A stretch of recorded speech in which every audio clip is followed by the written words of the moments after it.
Good morning, everyone. Welcome, welcome. Thank you for joining us today for Web.com's second webinar in this series, Search and Social Marketing for Beginners. My name is Bea Garza. I'm a social media specialist at Web.com, and I'll be your host today. We also have Chantal Johnson, who is a brand and social media manager at Web.com, who will be moderating for us today. We'll have two of Web.com's best and brightest subject matter experts here to demystify search and social marketing, better known as PPC, which stands for pay-per-click. The goal of this webinar is to help you understand what PPC is and understand how to boost your business with search and social marketing. First, I'll introduce you to Hugo Guzman, Senior Director of Paid Acquisition for Web.com. He has managed search and social advertising programs for over 20 years, working for enterprise brands such as JP Morgan Chase and CBS. We are also joined by John Bishop, a digital marketing expert from Jacksonville, Florida, with 10 years of experience in the field. He earned his degree in marketing from Florida State University and began his career at Web.com as a copywriter. John started working on paid search campaigns in 2015, where he developed lead generation and e-commerce campaigns for clients. Currently, he focuses on optimizing paid search campaigns for Web.com corporate marketing team. So the webinar will last about 30 to 45 minutes with 15 minutes at the end for a Q&A. So feel free to add your questions to the Q&A section on the right-hand side of your screen or leave a comment. This webinar will also be recorded and available to watch anytime on Crowdcast and Web.com's YouTube channel.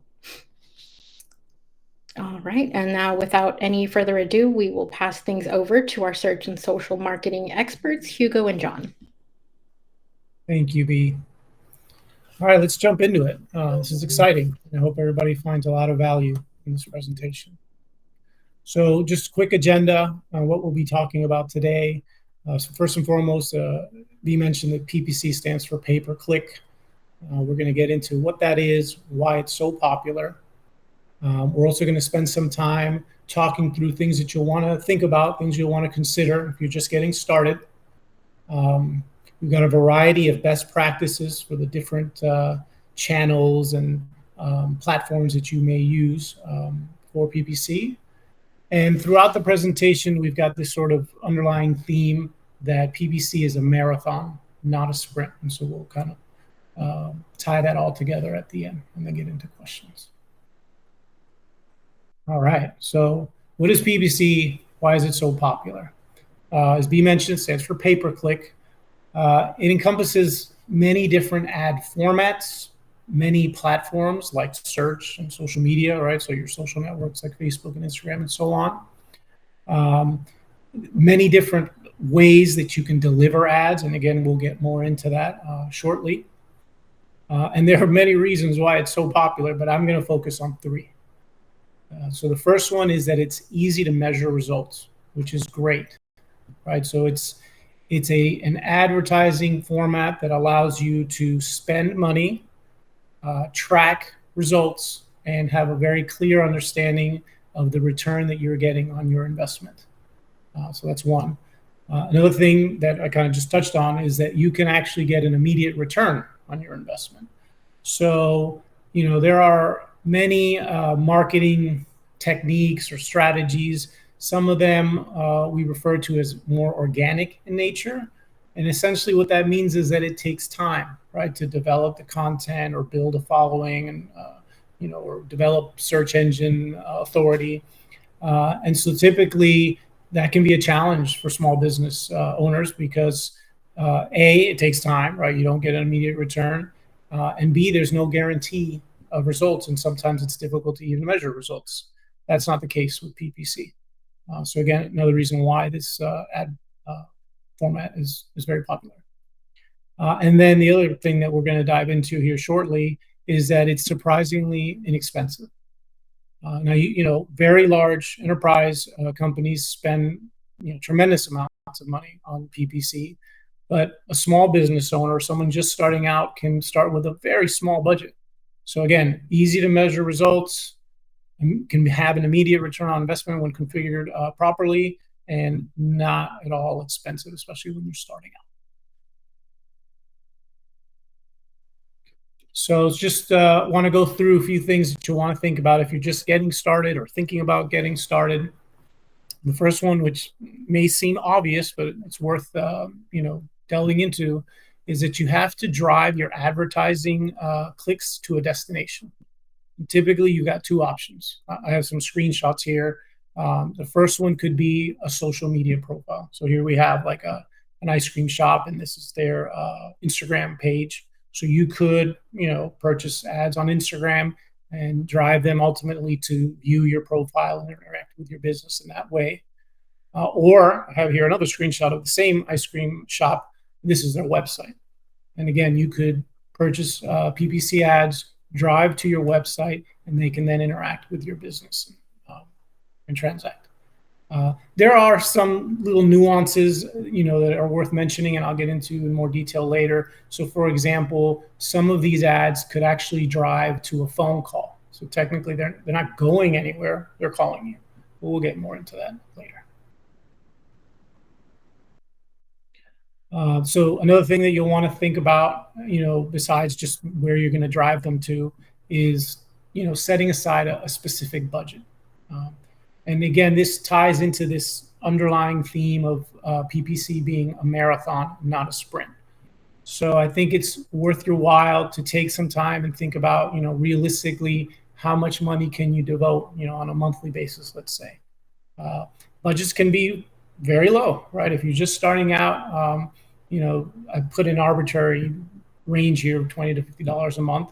Could be less, could be more. It really depends on your business and where you are with your business. It's interesting too, and I have an example here of a screenshot. There are types of PPC ad formats that don't even really, you don't need to think of them necessarily as something you're just running on a monthly basis. One of them, which is very popular, it essentially involves boosting an existing social media post. So let's say you already have a social media profile on Facebook or Instagram or somewhere else. These formats, this ad format would allow you to basically take a post that maybe is already doing well. People are interacting, they've liked it, they've shared it, they've commented positively. You can take that post and you can boost it with advertising. And the wonderful thing about that is that you have a lot of targeting options for that boost. And I'll get more into that later, but here you have like some very simple examples of like, well, who do you want to see it? What location? And the other great thing is that the budget for these types of posts is very low. I say here, as little as $5, but technically you could spend less. So again, a great way to get started, but still, even if you're going to go like the boost my post route, you should still think about this as a marathon and say to yourself, like, well, how much can I realistically set aside on a monthly basis? Okay, so another one that may seem obvious to some of you, but it's important to touch upon. So you're going to want to have a clear success metric, right? What's a success metric? It's an action. What do you want people to do after they've interacted with your ad? For most businesses, that's going to be a phone call. It could be a form submission, right? They go to your website and fill out a form and submit it, like a lead, something like that. In some cases, it could be an online sale. So driving them to a e-commerce portal and they then transact and purchase something online. But again, important that you think that through, before you start to invest money in pay-per-click. Now I'm going to hand it over to my colleague, John Bishop. He's going to spend a little bit of time talking specifically about paid search advertising and some of the things you want to think about there. Thanks, Hugo. So I want to get into some next steps for once you've decided you want to build out a campaign. So the first step is really to decide what searches you want your ads to appear on. In the world of PPC, the search terms we bid on, we refer to as keywords. And in general, there are three types of keywords you can consider targeting: brand keywords, generic keywords, and competitor keywords. So brand keyword is the most basic type, and that would just be bidding on your company name. As you can see in the top screenshot here, I just have web.com. That would be what we consider a brand keyword for our company. Next would be a generic keyword. That's bidding on a specific product or service that you offer. You can see the example is just create a website. That's one of our main services, is creating websites. So that would be a good example of a generic keyword. And then finally, you can also bid on keywords for people searching your top competitors. Sometimes we refer to this as a competitor conquesting campaign, because you're trying to take advantage of search traffic your competitors already have. So there's an example. I have a Bluehost website builder, is a competitor keyword we can target. So as far as brand keywords, the first questions a lot of people have is, why would you bid on your own brand terms? There's a few good reasons to consider. The first being is if you don't show up organically and other organic results are showing up before you. So in this screenshot here, you can see there's 2 ads at the top, and then our organic result is at the bottom of the screenshot. So we are the top organic result in this case for our brand search, but there's a lot of situations where if you're a new company, or if your name is a little more generic, if it could have different meanings, you might not be the top organic result. By bidding on your brand terms, you can ensure you show at the top of page. Another factor that comes into play is whether other competitors are bidding on your branded terms. So in this screenshot, you can also see one of our top competitors actually has the top paid ad right here. So this is just a search for web.com, but you can see wix.com is appearing. So this is something I would take into consideration when I'm doing research on my side and deciding how much I would want to bid on our brand terms, knowing that competitors are also trying to bid on them. And finally, another good reason to take advantage of brand PPC is the traffic is generally cheap. Google does reward you if your keyword matches your website. And since the company name is going to be featured prominently on your website, there's a good chance you'll have a very low cost per click for any brand traffic, especially compared to other generic traffic. So the main takeaway for brand keywords is, if a customer is searching for your brand, you've really already done the hardest part. They're already aware of your business, whether they interacted with it through social channels, word of mouth. They know who you are. And this is just the last step in the process to ensure they're able to get to your website and convert to becoming a customer. So to use a golf metaphor, you did the hard work, you got the ball on the green, you got it right by the hole, and the brand keyword just helps you tap it in and finish it out. And then on the other side of the coin from brand keywords are competitor and generic keywords. These are great from getting traffic and eyeballs from potential customers that may have never heard of your business.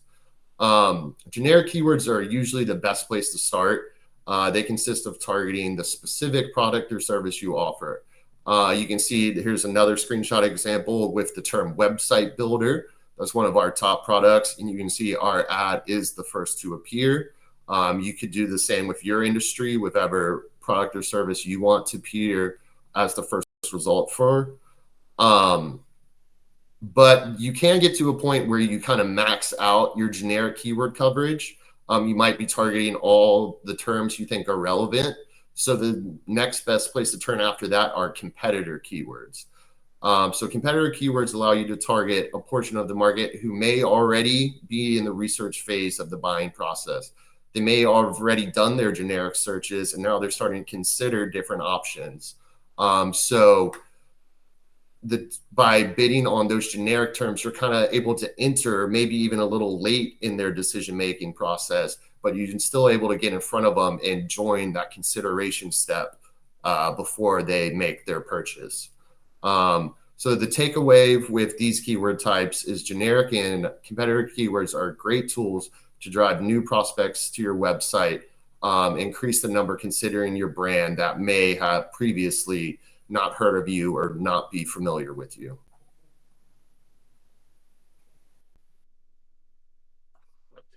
And then lastly, once you've decided on your keyword mix, you have all the keywords lined up you'd like to target. The final step would be creating an ad. So in Google, the main ad type is a text ad. Google actually refers to it as a responsive text ad. And that consists of 3 headlines and 2 descriptions. So you can see in the screenshot, this is from the interface in Google Ads where I would construct an ad for web.com. If you create an AdWords account, you'll be able to access the same interface. And essentially, when you're creating headlines, you need to have a minimum of at least 3 headlines, and they have to be a maximum of 30 characters.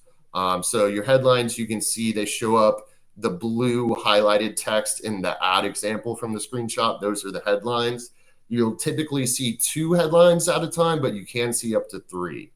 And then below that are the descriptions. Those are a maximum of 90 characters. So you can add a little more detail there. You must have at least 2 descriptions, but you can have up to 4. And so a nice thing Google does now, where you can do the minimum headlines and description, and only those will show, but you can have up to 15 headlines and 4 descriptions. If you do take advantage of using more spaces, Google will automatically optimize and show the best combination of headlines and description. So it's essentially doing some testing on the back end, and it ensures that the best performing headline description combination appears. When you're writing ad copy and you're just deciding what details you want to include, how you want to phrase it, the best place to start is generally your website. If you do already have a business website, you either created it yourself and put a lot of work into writing all the content, or you paid someone else to create it for you. But either way, a lot of work is probably already done for you, and you can just take a lot of the language directly from the website and insert it into your ads here.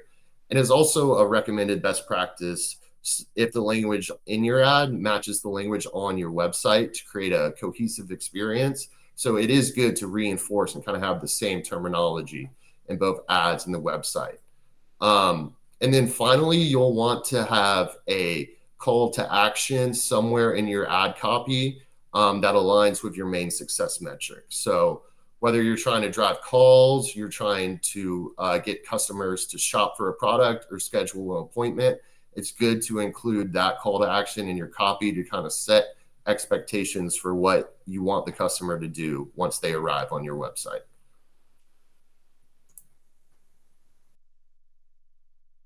And I'll go ahead and hand it back to Hugo. Thanks, John.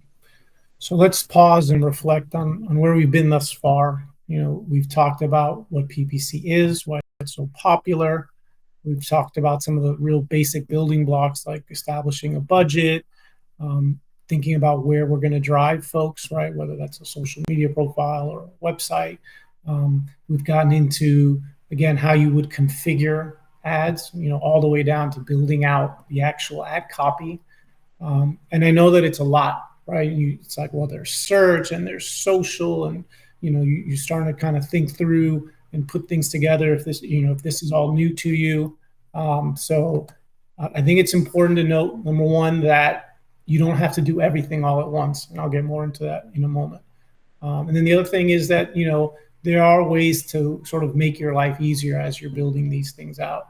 So, for example, and Johnny touched on it a bunch of times moments ago, so web.com, for example, we're in the business of producing websites for small businesses.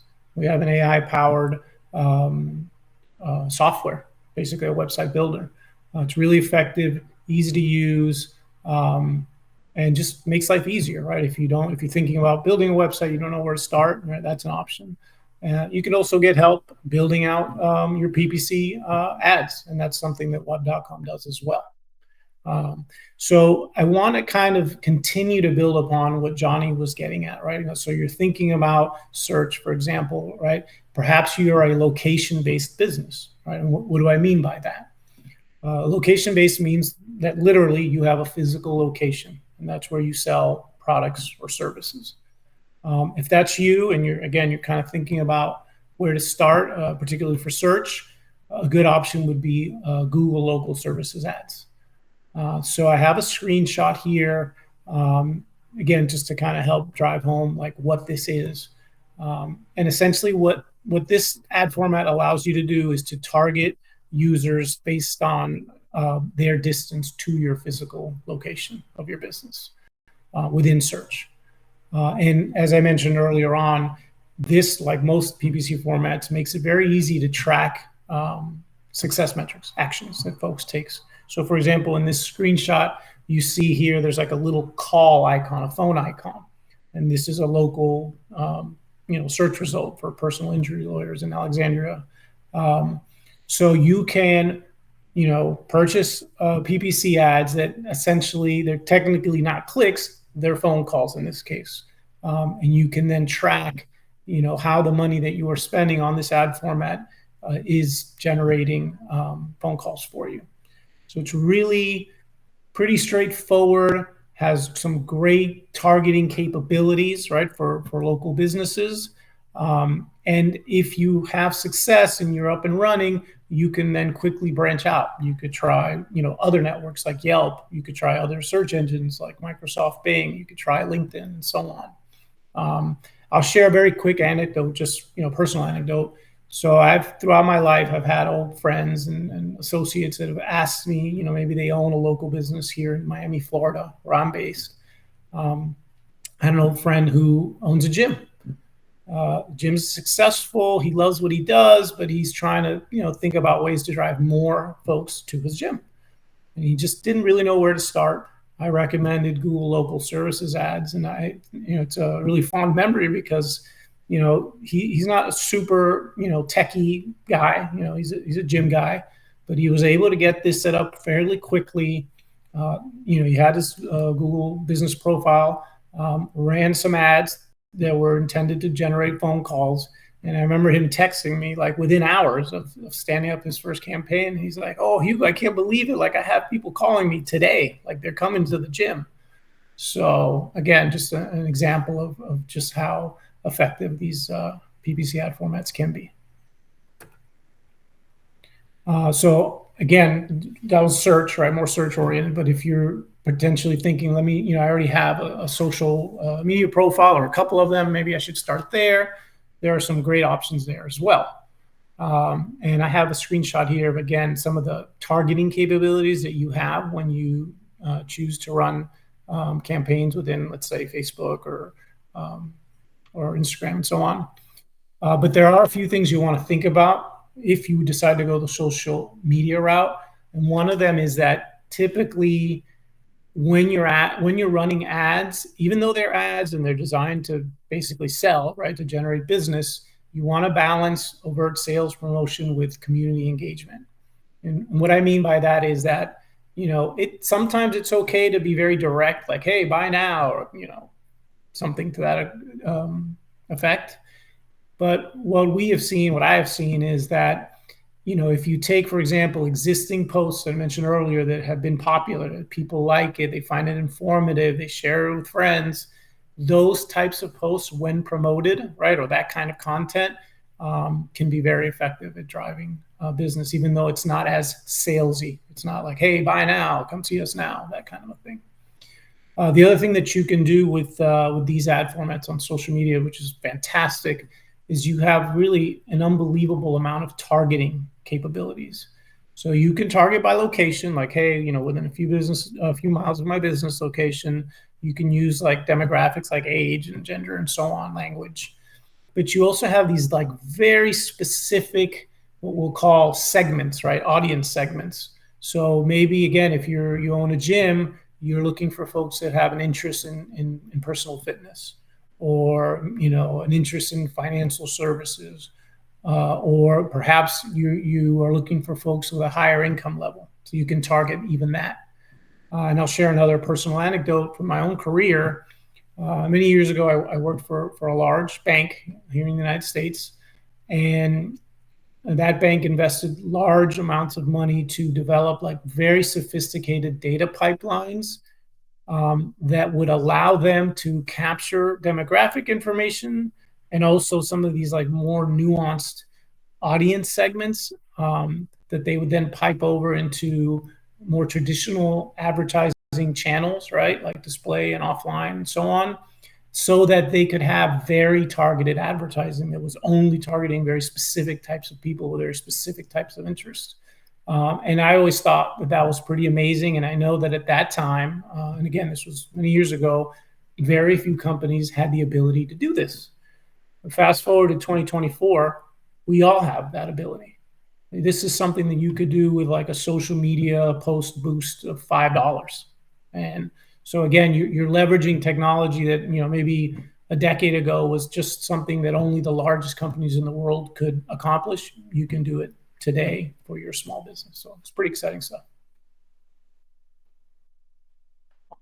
And so again, we've been through a lot. We've talked about a lot of ad formats, the basic building blocks of what an ad is, where you might decide to advertise between search and social and local, you know, what types of formats, setting a budget. But the important thing to remember is that it is indeed a marathon. So take your time, experiment, try different calls to action, try different success metrics, glean insights from competitors.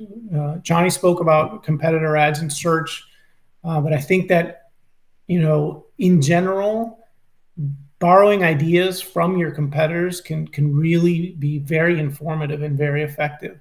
You know, and that could be local competitors that offer a similar product or service, or even, you know, larger national, multinational competitors. What do their ads look like? What do they say? What are their calls to action? Where are they driving their advertising? What do their social profiles look like? And this is something that you can do on a recurring basis, right? So you can keep checking every, you know, I don't know, every few months, because things change, right? And ad formats change and techniques change. So if you approach this from this standpoint of a marathon, you can start small, experiment, glean insights from what other folks are doing, and little by little build your approach, your advertising strategy, and ultimately build your business.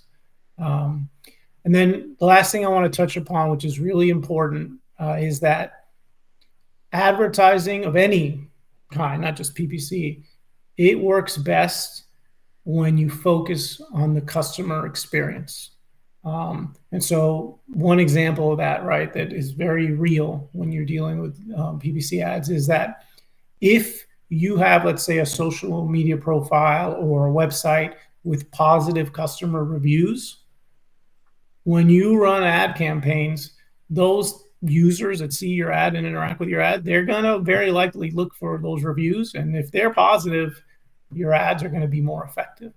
And so again, this really ties into this idea that you know, you're building something for the long term. So make sure that while, yes, it's great to bring folks in the door via PPC advertising, make sure that you're taking care of those customers on the back end so they can provide that positive feedback that will make your advertising dollars work harder for you. All right, and now we will get into some Q&As.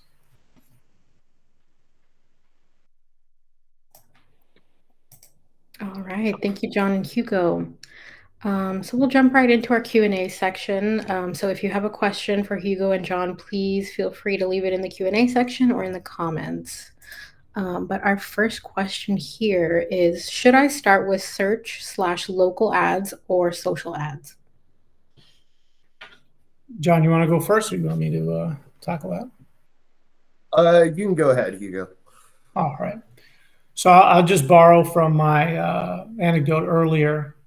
So if you happen to have a physical location, I would definitely recommend local search ads, like the ones that we touched upon earlier. They're very easy to set up and can have immediate return on investment.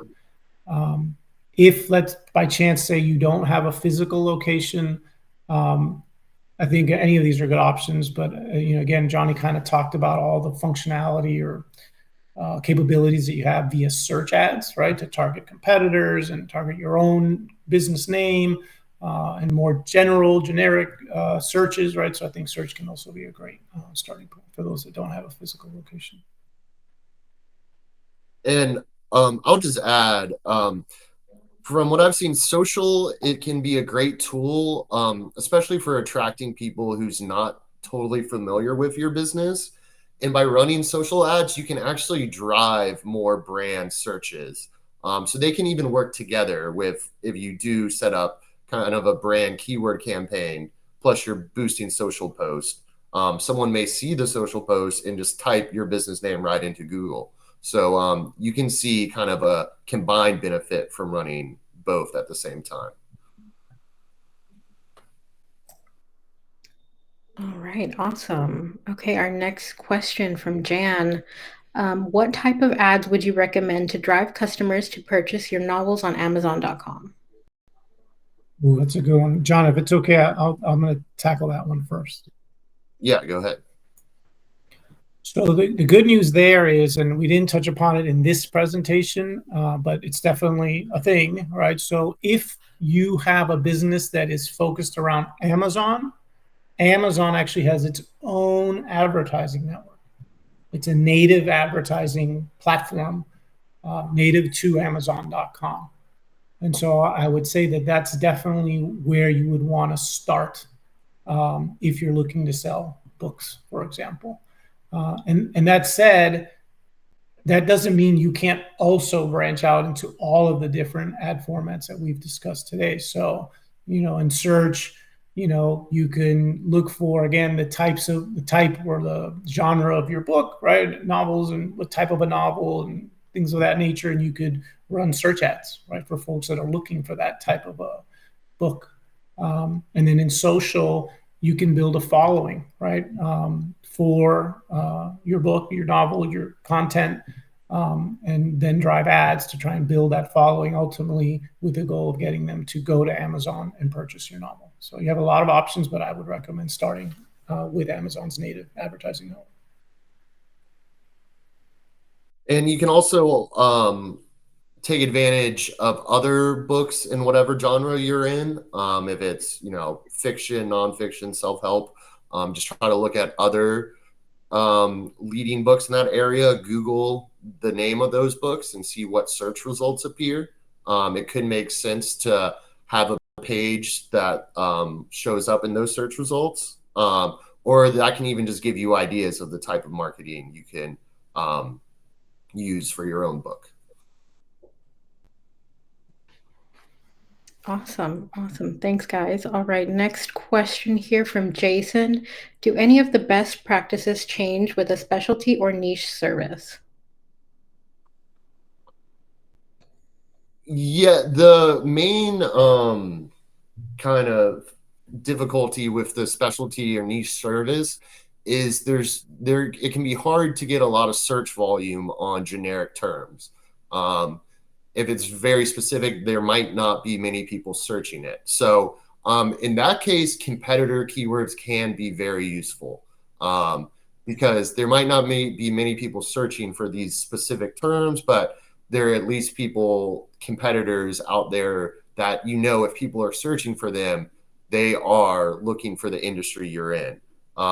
So if you're having trouble just getting enough traffic, competitor keywords can be a good place to start. Excellent. And I'll just add to that, John, so it's a great question, actually. I think that firstly, some of these best practices are very important when you're dealing with like a very specialty or niche offering. So for example, is your offering location based? If it is, even though it's sort of a specialty niche type of offering, you might still be best served to run like a Google local, search ad campaign, because ultimately you're still likely going to target folks that are within a certain, distance from where you're doing business, right? Or your area where you do business. The other thing that, again, we didn't get into it in detail in this presentation, much like the Amazon advertising network, but if you happen to be in a very specific niche, it's worth your while to do some digging, just searching on Google, looking at like forums and sort of websites that cater to that topic, right? Whatever that might be, because sometimes you might find a very niche website or social network that's not like one of the big ones like Facebook or Instagram, but that again kind of caters to this very specific thing that you're offering, and they may have a native ad platform that you can utilize, or they might be running something called Google AdSense, which is essentially, it's still sort of like a search ad, right? Which is what John spent time talking about. But instead of serving like on a search result in Google, it serves within websites, like some niche website that caters to the product or service that you're offering. So there could be some little nuances, but ultimately you probably still want to start by kind of walking through some of these best practices that we've discussed today. Awesome. Thanks, guys. Our next question from Chris. I have a horse breeding business. Would it be effective using the stallion's name for the ad, which drives to the website? Yeah, it depends on if you're established business. If and I would say yes, I would bid on the name as long as it wasn't a common enough name to where it could be used in other places for other reasons. But if it's very specific to the horse, I would use it. In worst case scenario, there's just no searches for it and you don't spend much. But if there are people searching for a specific name tied to your business, then yes, I absolutely would recommend bidding on that. Yeah, and I'll just add to that. Again, going back to the sort of the categorizations that John talked about earlier. So like definitely you could think of the stallion's name as like a brand ad. So that's like the name of the stallion. But you could sort of expand upon that and perhaps go into like more generic terms, like again, just horse breeding or horses, something along those lines.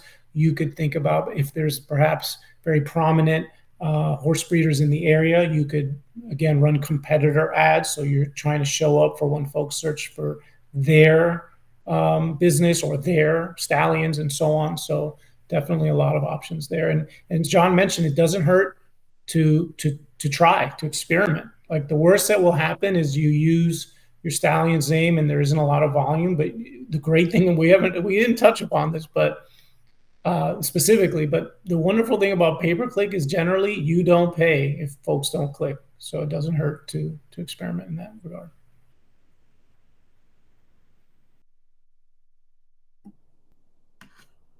All right. Next question. Do ads help with SEO?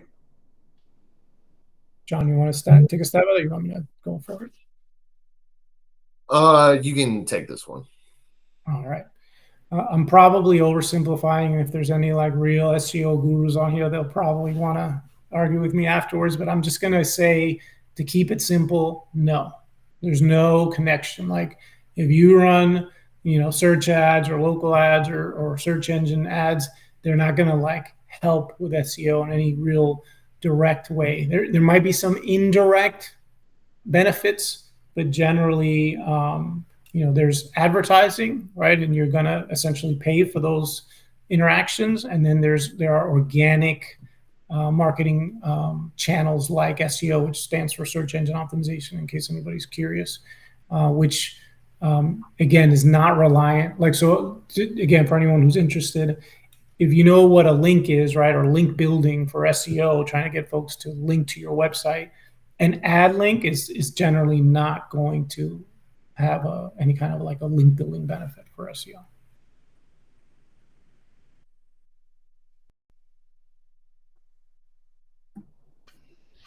All right, next question. Do I truly need a website to get started?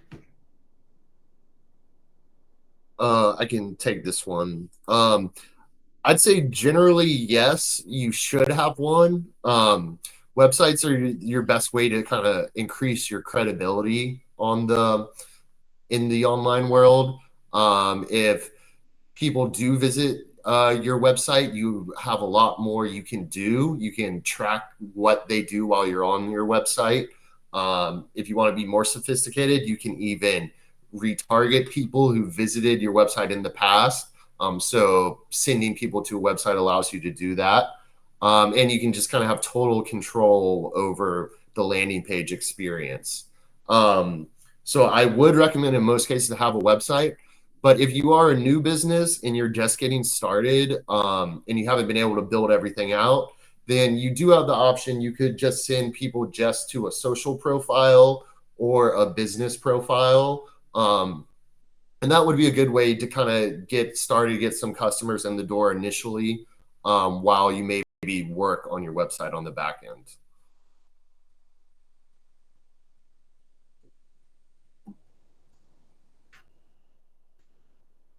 All right, our last question here. Should I hire someone to manage my advertising?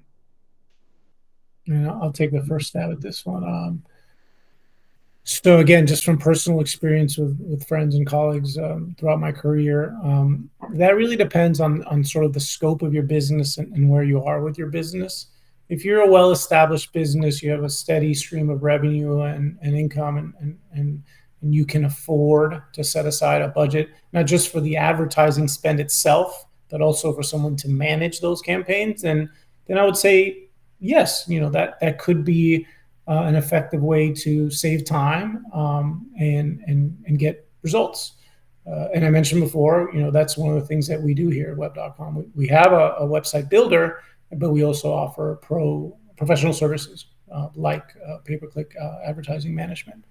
But again, if you're just starting out, and you want to be more sort of cost effective and nimble, you can certainly do this on your own. It's just a matter of, again, thinking about the long run, setting aside a budget, picking a good place to start, making sure that you're getting a return on your investment, and then expanding from there. You don't need to hire someone to do PPC. All right. That is all of our questions that we had. Thank you to everyone who joined. We're happy to have you here today. And for those who missed it, or if you joined late, or you just want to go back and rewatch, in case you want to go over any other parts, this will be, like we said, uploaded to our YouTube channel in the coming days. So stay tuned for that. Thanks, everyone. Thank you. Thank you.